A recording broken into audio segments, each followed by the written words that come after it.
The government has announced a major review of our aged care system, establishing a ministerial advisory group to recommend changes to the funding model.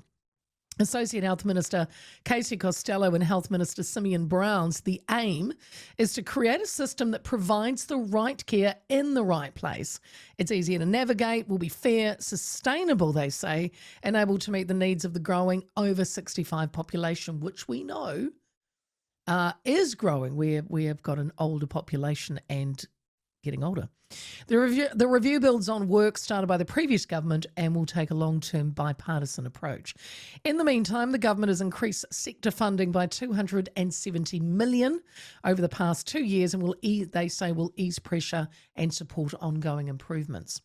Tracey Martin, former New Zealand First MP and ex-Minister for Seniors, she is known for her work on policies affecting older New Zealanders and aged care, and she joins me now.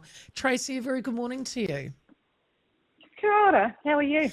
I am good. Lovely to talk to you. And is this long overdue, Tracey, a review into aged care? Well, I think, first of all, Leah, the one thing that's really positive about it is it isn't a review.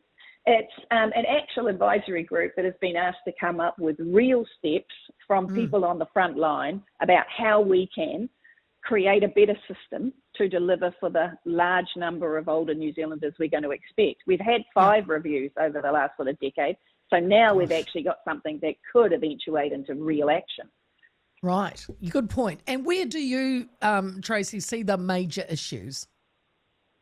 Well, ultimately, it's in complete lack of preparedness by government. So we've known for a long time that we've got this number of older New Zealanders coming. We also know that every New Zealander wants to stay at home for the rest of their life. They want to live at home for as long as possible. So part of what we need to make sure we have in the future planning is how do we better support people to stay at home for as long as they can. But we also know that about 25 to 28% of over 85-year-olds are going to need some form of residential care. 1 in 4 New Zealanders will have dementia. So we're going to need to have dementia care. And we don't have enough places at the moment for those New Zealanders who are going to need that residential care. Yeah. This advisory group say they're focusing on 3 areas. And I just want to get your thoughts on them, Tracey. Sustainable funding for aged care services. The way you see that, could you extrapolate that out? What would you like to see that mean? So, well, what sustainable funding means is actually, in my world and how I'm expressing it, is that the government has a social contract with all of its citizens that they will be provided via their taxes with the clinical care that they need to be their best, right? But then there's all the other pieces of residential care that also need to be covered. So you've got accommodation, living expenses, all those other sort of things, personal care. So a sustainable funding model is where the government actually pays what it's supposed to pay, which is the cost of clinical care for their citizen, and we have a co-payment situation in this country. The citizen is paying for their accommodation, their living expenses, and their personal care like they always have, regardless of where they lived. So a sustainable funding model looks like that. Yeah. Excellent. A fair cost sharing between the recipients and the government. At the moment, it's not, I gather.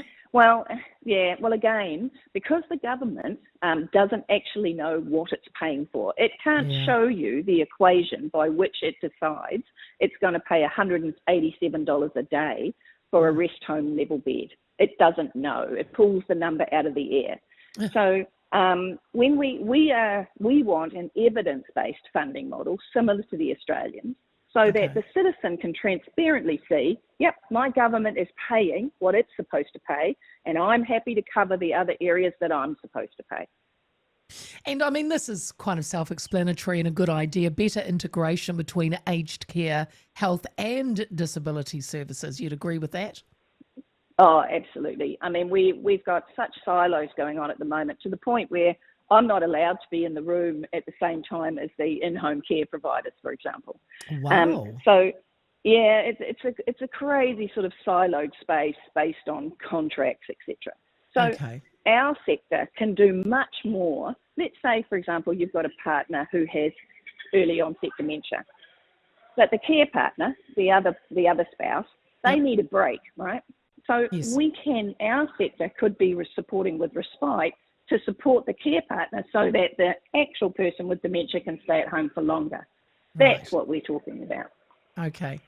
And so those are the three main groups that this advisory ministerial advisory group is recommending or looking into. Is there something missing in there, Tracey, that you would go, hang on, I think I'd like to see this as well? The bit that I think is missing at the moment in the thinking is actually palliative care needs to be in that room also. Yeah. Because, 28, we know that 25 to 28% of us are going to need residential care. We know the rest of us will quite happily with support remain at home for the rest of our lives. But we know that 100% of us are going to die. So palliative care needs to be inside that room as well, because it needs to be working with in-home care and residential care, for this 25% of our population really that are going to, between 75 and 100. Yeah. Tracey, you mentioned, we've got these different silos going on at the moment. So how important then is it to make the system easier for our older people, for older generations and families to navigate? Yeah, it's really, really important. There's a lot of guilt inside the system at the moment, right, for families when they're unable to cope with what are the incredibly high needs of some of their loved ones. So we need to make the system more transparent. We need to make it more, easily to understand and to flow backward and forward between what that loved one actually needs, but also to create better communication pathways for families so they can be more confident, and we can lower the sense of guilt that they carry when they have to say, I can't look after mum anymore, but that doesn't mean I don't love mum. And I want to be confident that mum is being cared for really, really well. Yes.